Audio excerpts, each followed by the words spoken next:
Hi, welcome to Media Yogi. I'm SUZANNE DULIN, and I'm here with Kara Thorsen. Hi. Hi, Kara. Hi, SUZANNE. I am a business coach, and I work with yoga teachers. I help them to create a sustainable living so that they can have more time to do the things that they love to do. I also run the SADHANA Facebook group, and we'll be putting links below this to the SADHANA Facebook group if you're watching this on YouTube, so that you can join, and I invite you to join. I also invite you to click the like button and subscribe to the videos, which will help it to be shared more. So I'm here today with Kara, and Kara is an Iyengar yoga teacher. In 1992, Kara began working on scoliosis that developed in her teenage years. The scoliosis brought with it an opportunity to discover the inner workings of her body and their corresponding mental patterns. Kara twisted and turned to afford the contours of life. Revealing her defense then to instability would be to discover correct boundaries so that as forces came against her, she didn't fall to them, but instead met them face to face. This is Kara's nuance to meet the resistance. When we remain present for the acts of life, we gain an insight into our moment of growth, equanimity. And this is what we're going to be talking about today as we talk about how we can focus on our own practice. Since 2000, Kara has practiced exclusively the Iyengar method of yoga. In 2003, she moved to Montreal to immerse in both French and yoga. Kara now holds a Junior 1 level teaching certification and remains steadfast to her personal development as a practitioner and a teacher. So thank you for being here today, Kara. Thank you so much for having me, SUZANNE. Your bio was just a perfect lead-in to this topic about how we can remain committed to our personal practice. This topic came about as a result of conversations that many people had with me, saying that this is the struggle that they're having as a teacher right now, is staying dedicated into their own personal practice. And it's a little bit of a dirty secret in the yoga teaching world that, you know, we don't all every single day get on the mat. And so I think a lot of teachers struggle because they feel like they ought to be doing that. So today I asked you to come in and share some tips. And I'd like to hear a little bit about just your own, just broad thoughts about this topic of a personal practice.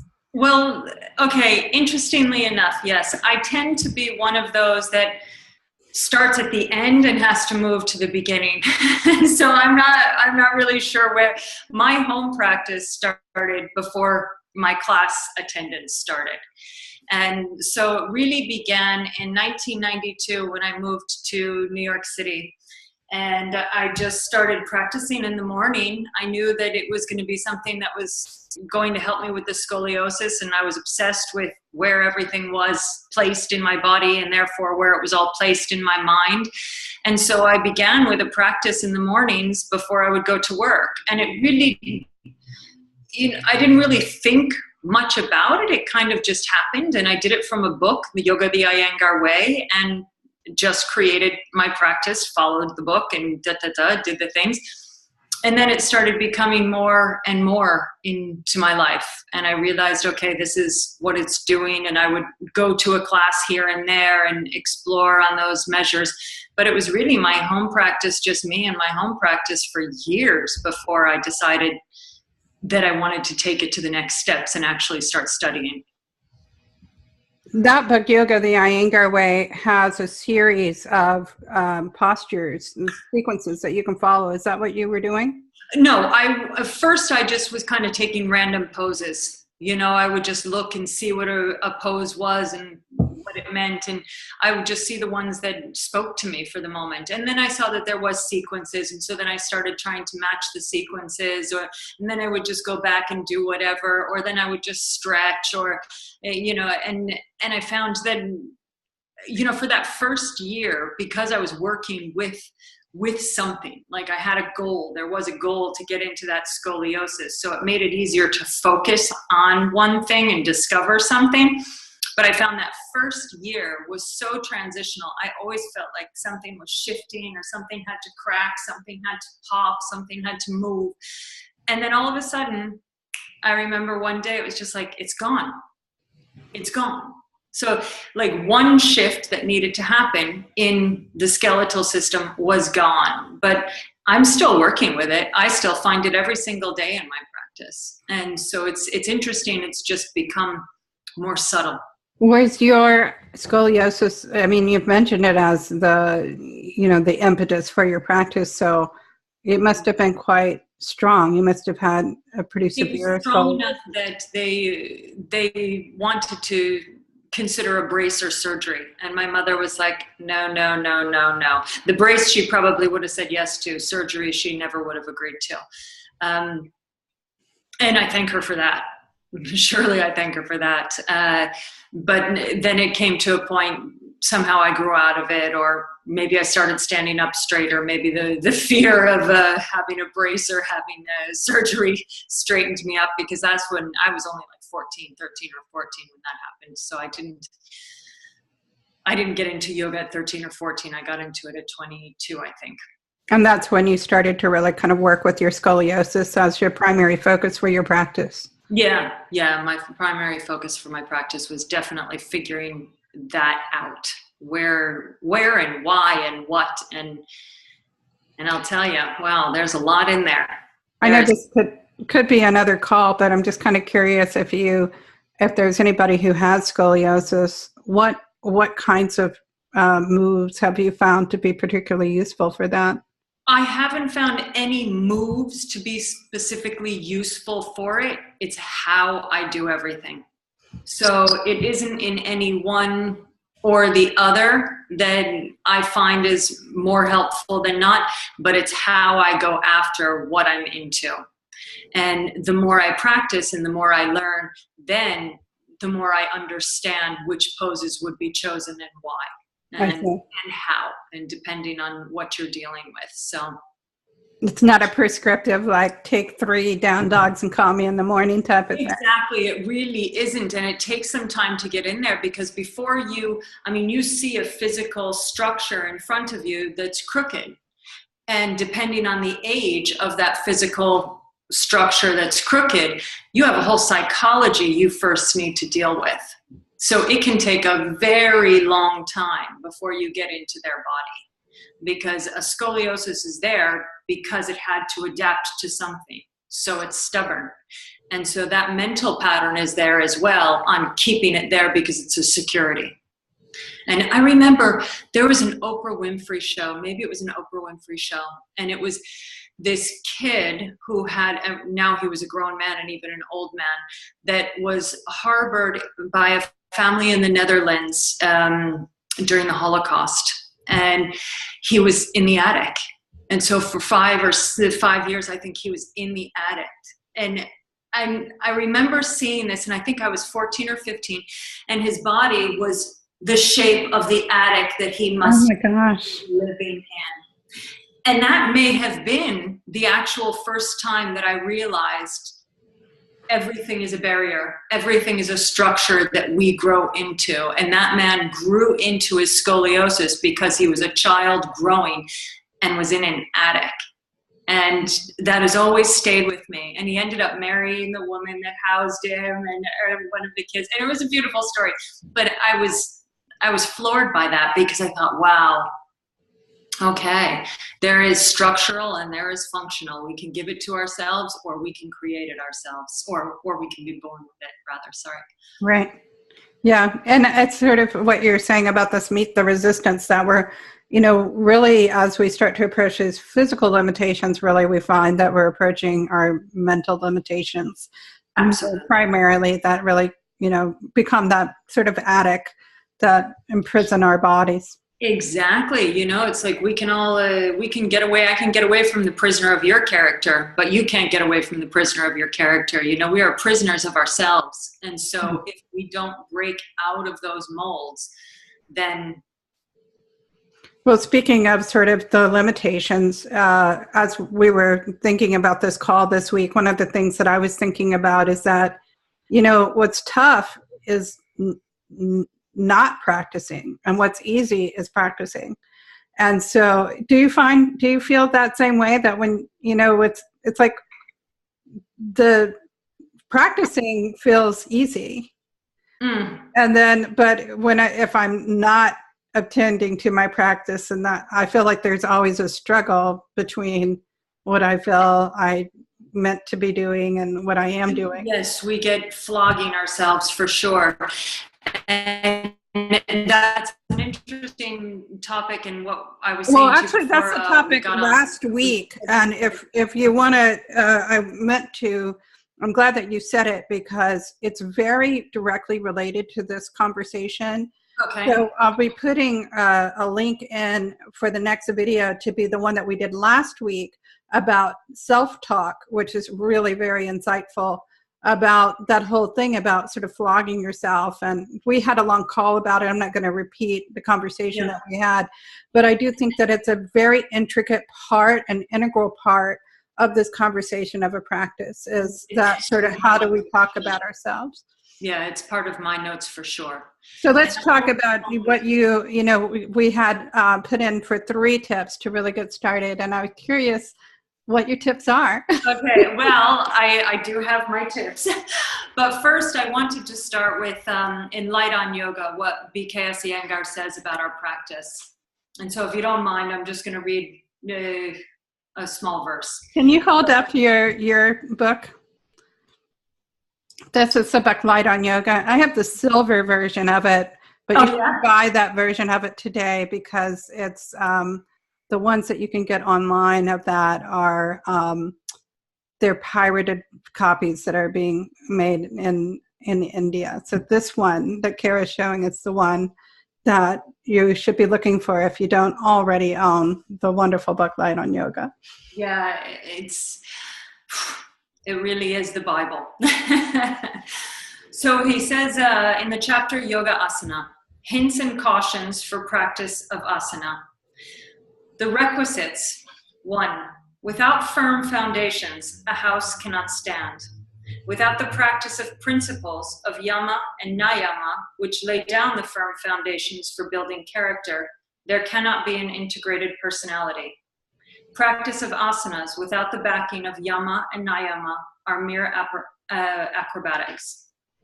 The qualities demanded for the aspirant are discipline, faith, tenacity, and perseverance to practice regularly without interruptions. So right there, he's saying meet the resistance. And that's it, because very often we look at yoga as an activity or a hobby or something that's supposed to bring us something. And yoga doesn't owe us anything. If we don't bring ourselves to the practice, then why should it do anything for us? And I think that's a really important message to remember, because now with all the flamboyancy around yoga, we forget that it's actually a practice, and it's actually a practice based in science. And it's also a practice that's really about, there's not really a point to the practice other than showing up and doing the practice. It's not to get into an advanced pose or whatever. It's just to go there every day and for mental health. It's just your practice. The practice is to cure the mind of afflictions. And so it's for mental health. So rather than go on medication, you can actually meet your problem. You can actually see what the trouble is.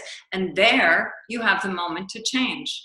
Yeah. And so this is the whole presence of yoga, is to slow it all down and to begin to take stock. So my tips may seem a bit unorthodox by comparison, Well, I think that if we're looking for sort of the gimmicky things, that I think those are all out there. Yeah, and I can't really help you with that. I mean, I could try, but it wouldn't be well received because I just can't speak that language, which is fine. People have to find what works for them, but that's That's for the amount that my practice and this method, BKS himself, has given to me, my conscience doesn't permit me to take the subject lightly or with any I guess take the subject lightly. So committing to our daily practice. My first one was habits, and habits develop in secret. You know, our habits install themselves casually and typically without any resistance. So it's meeting them that's the obstacle. So if we stand a certain way, or if we delude ourselves in a certain way, or if we shower at a certain time, or these things we don't even understand are a practice in our lives, but those are a practice. So first it's our habits. And, you know, concentrate on what you know. So rather than trying to take on this big practice and thinking, I should be doing this and this should be happening here, take the creeper approach. Turn the tables on that. And see, what are you actually doing? When you're walking, are you thinking about your feet? When you're doing the dishes, are you understanding how you're standing? When you brush your teeth, is everything in alignment? You know, it's all these little things that become habits. And I bet you'll find you have a whole lot more practice in your game than you think you do. So figure out where you are in practicing already, and then build on that. And then maybe...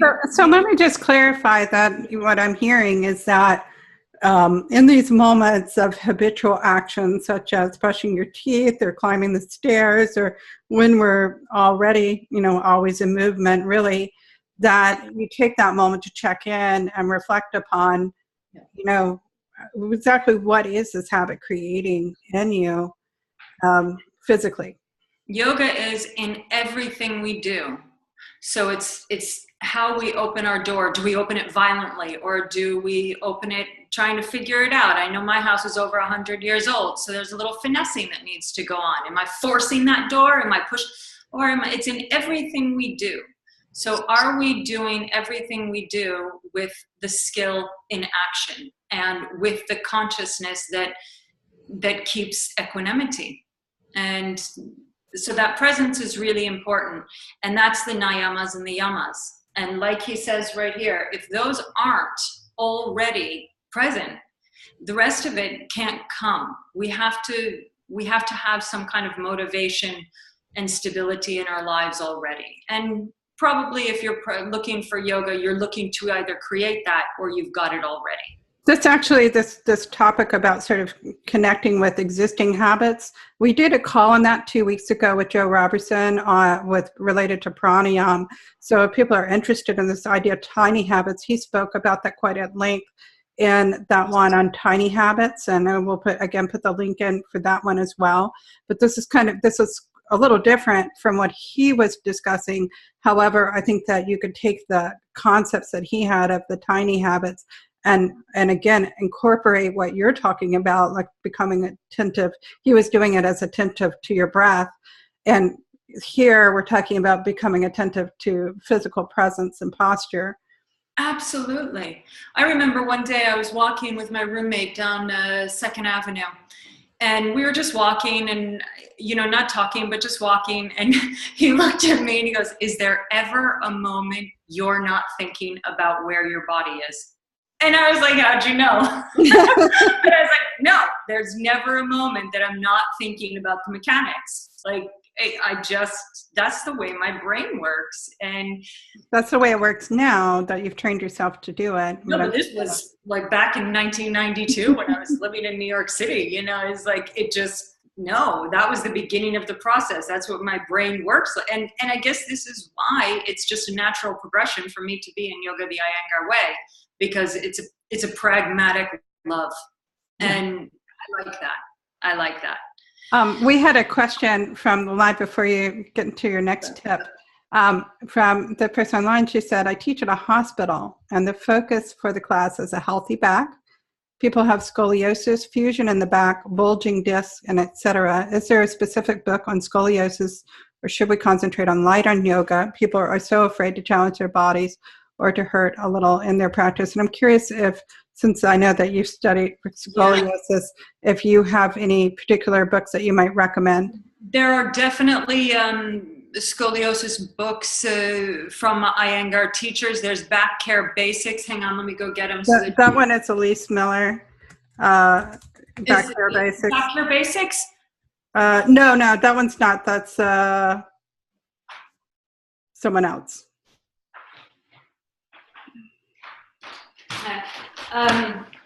This Back Care Basics was my favorite one. Yeah, this one is, what's her name that did that one? Mary Pullen Schatz.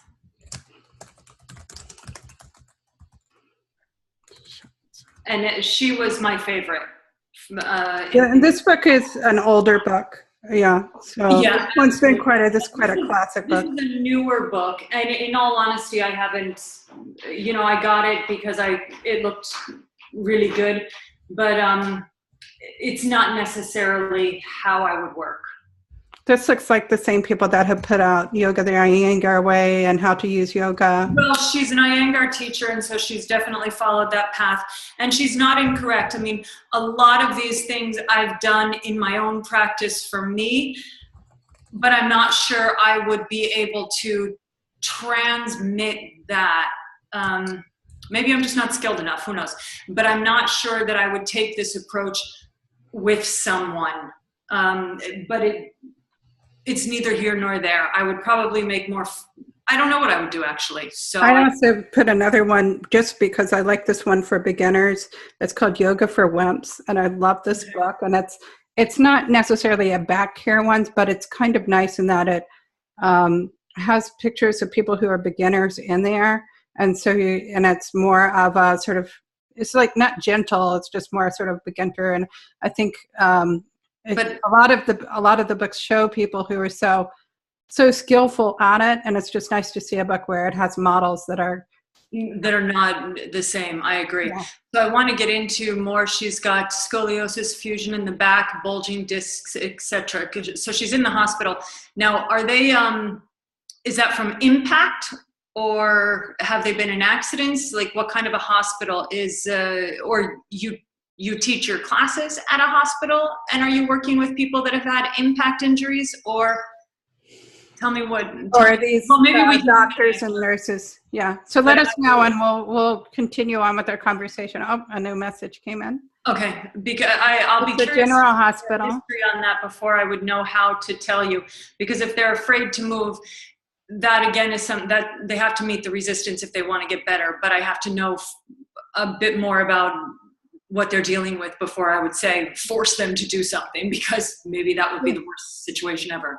So keep bringing in your questions, and then if it starts to feel like it's getting totally off the topic, then what we'll do is we'll open up the conversation after we talk, and we'll talk with you about I'd love to have more on that. Absolutely. Yeah, definitely. So thank you for asking. Yeah. So 2, use a book.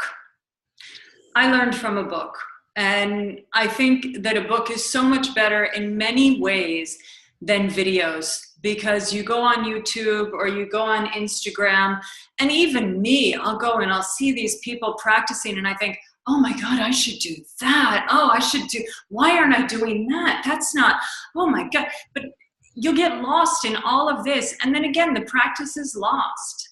It's, we have to decide, you have to decide, are you going to do yoga, or are you going to do something that looks really beautiful? What's your attraction to it?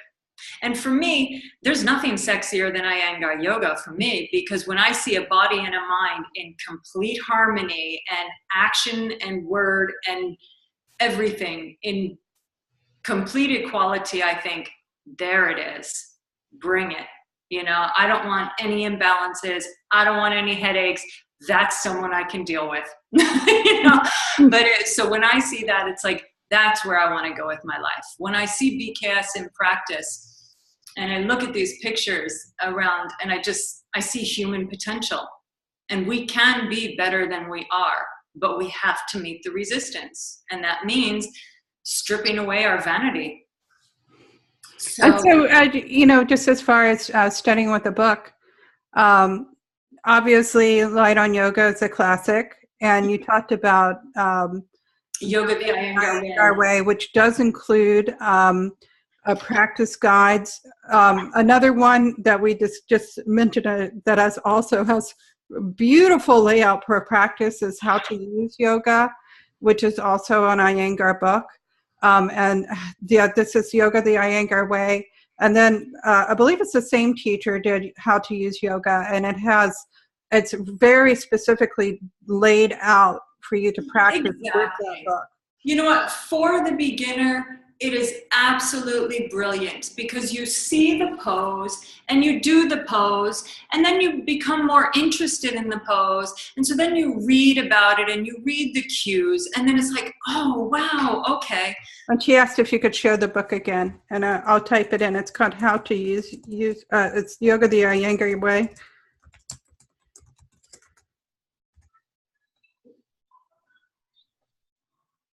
Yeah, and actually, can you talk, because it's going to focus on me. So sorry, talk and show the book at the same time. You know, for me, books, the whole subject of yoga for me is very intimate because you're getting into people's essences, and so to watch a bunch of videos and to get lost in all of that, I think we lose the intimacy of the subject and the importance of the subject. So I would say find a book that speaks to you and really work that book. Get intimate with that book. Another really classic book, which is from a different tradition, but which is just one of those really beautiful little books that kind of captivated me, is the Sivananda Companion to Yoga. I've seen that. Yeah, it's an older book, and it's just beautiful. It's just one of those books that's like perfect, you know, and you read it and it's sort of, and there's sketches in there, if I'm not mistaken, and the practitioners are gorgeous. Oh God, yeah, it's like, I mean, gorgeous, like their bodies are amazing and how but I mean, when they're drawn as well as when they're in practice, really beautiful and integrated practices for sure. Yeah, that book is beautiful. Yeah, and that's when it's a real old one. And I'd be interested also, if people are watching this on social media, to see tips for books, because these are kind of older books, and I'm curious to hear about like the newer books that are out there that people are finding in the same vein of really lovely books that you want to kind of spend some time with. There's a guy, I'll get it in a second. I'll go through my tips, but there's a guy that he's a graphic designer and putting out books, and so his books are really clean, very nice. Not so sure I would consider them for the layman, but they're really visually, he's got the design down. They're really placed well. So I'll get one of those in just a second. But so my point was using a book. It slows you down. It builds interest. The videos, there's pros and cons, too many, and they're too varying. And we have to be careful of a spasmodic practice. You know, if we enter into our practice and it's spasmodic, you're going to get spasmodic results. And so we have to remember the base, again, is Nirodha Chitta Vritti Yoganasanam, I think. And it's to calm the cessations of the mind. And so if we practice spasmodically, we can't expect the mind not to be spasmodic. So books slows you down. On so many ways, books are precious. And we should not be giving them up so easily. You know, I'm glad that I'm the bookworm of the family, and whenever an older member dies, I inherit the library. So I have like these gorgeous Mark Twain typeset books and Gone with the Wind. Oh, nice. You know, like it's a gift for me. So then my last tip were, you know, be okay with your pauses. Don't be discouraged by that. It's not so, let's see if I can read my handwriting. Pauses are okay. Discouragement is not, yes, okay, there was my point. Pauses are okay, but discouragement is not. So do one thing, and if it's not working, let it go, and you'll come back to it. If you make it an obligation, your development will turn into resentment to your practice. And with every emotion, I'm sorry, my handwriting is atrocious. If you make it into an obligation, you'll develop resentment for your practice. So go to your practice with every emotion and work it out on your mat. And that's kind of it. Because I've been there where I really hated my practice and I was resentful of it, and it was an obligation and it wasn't nurturing anymore. And then I wasn't practicing because I resented it, and I'd look at my mat and I'd look at the room and I'll do it tomorrow. Oh, I'll do it. I'll do it. And you know, and we lose a lot. There's also that moment when you grow, when there's a sort of fallow period. And I think that sometimes as we talk about this topic, I want to also encourage people, and I think there's an understanding of that ebb and flow that happens in practice, so that there can be a time where maybe you go too far away. But these fallow periods are what kind of feed the periods of, great growth. And as we come to sort of the end of a growth cycle, often there's this period of where it's like, you just feel that this like frustration with the present, and you have to sort of, go away from it for a while in order to like reconfigure in a new way, come back with something fresh and new. Think about any life. Lobsters, when they have to change their shell, hermit crabs, butterflies and moths coming out of the cocoon, baby birds coming out of the eggs. There is a moment of, it could be the end or it could be the beginning. And I found this past year, there's been so many fluctuations in my practice that it's still present, but it's just like, what is going on? What is going on? Transformation is obviously happening and finally I've decided, okay, I'm going to continue with my trainings. So it's like, now the game is back on and I have to get in that headset, training. And it was kind of stimulated by Jessica Becker, a fantastic teacher who came here to give a workshop, and her main teacher is Mano Uso Manos. Yes. And he is not so positive about the future of Iyengar yoga right now. And when I hear him say that he thinks the method is going to die or get diluted, I think, not while I'm alive. Not while I'm alive. And, if there's anything that I can do to preserve this practice and his name, then let me do it. Because he can no longer defend himself. He's dead.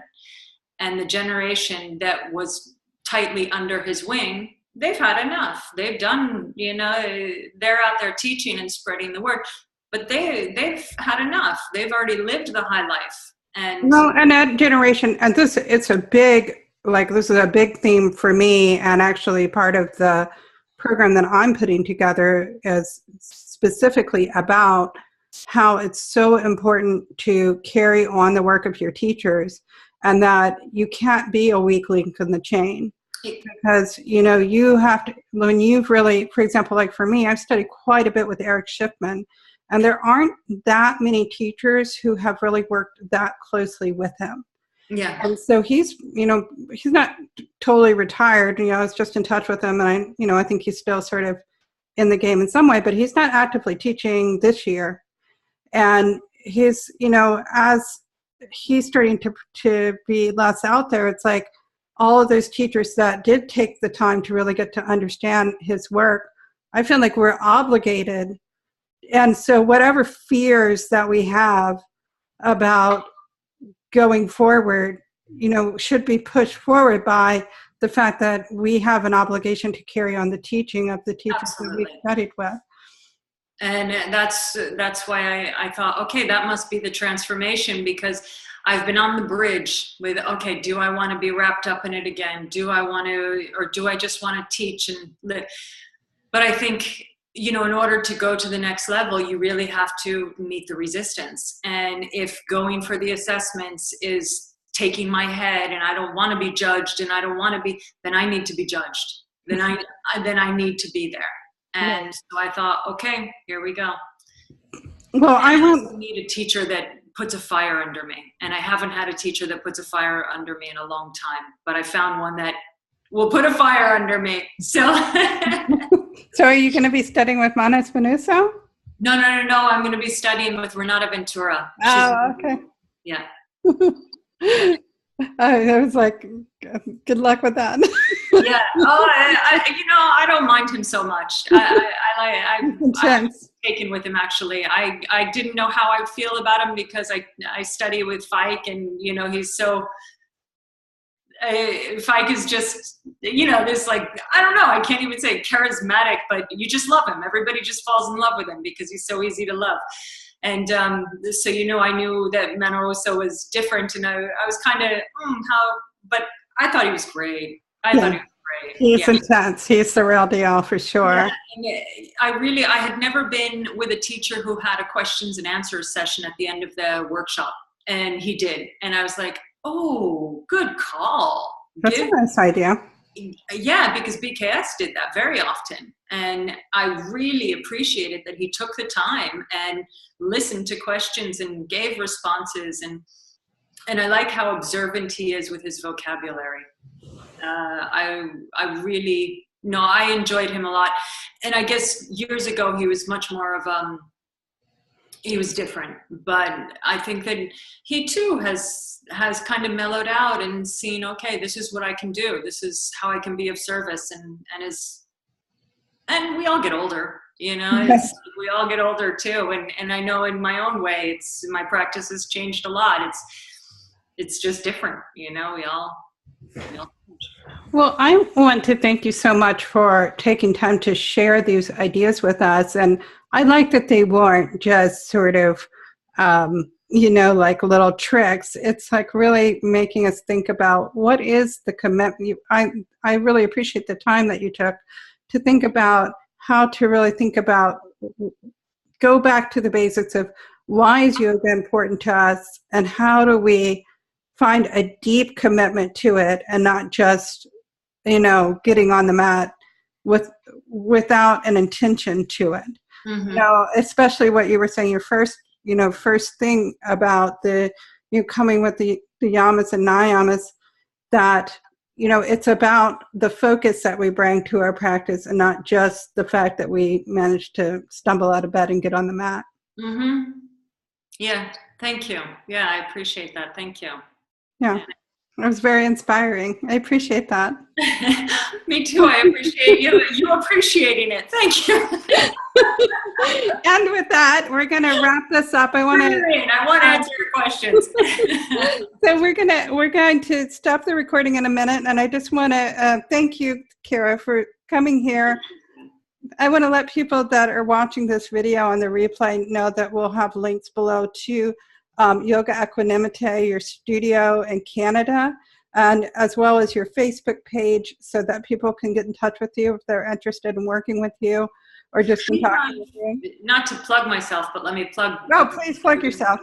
We started the 30th of April, and for 25 days, the weekdays of the month, we're doing an hour-long practice from 7 to 8 a.m. and it's live on Facebook. There's a special group for the people who have registered, but it's live on Facebook.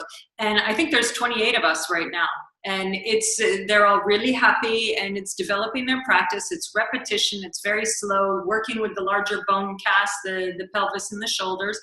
And so far it's going very well. So put the link, give me the link, and I'll put it in so that people can join in on that practice. And where are you at with it now? How many days in?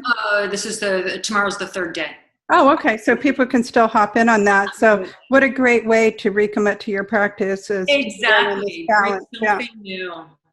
Yeah, with somebody who's going to really push you to do it in a way that's, holds a lot of integrity and not just. We do it all together. So that's what's really fun. Yes. Yeah. Yes. I'm finding the link right now. Did you lose me because I have another screen up? You can just message me later and we'll put it into the description. Okay, so I'm going to wrap it up. Thank you so much, Kara. And we'll have you back again soon, a regular here on the Mehta Yogi. And thank you for joining us. And I'm going to be stopping the recording. Okay.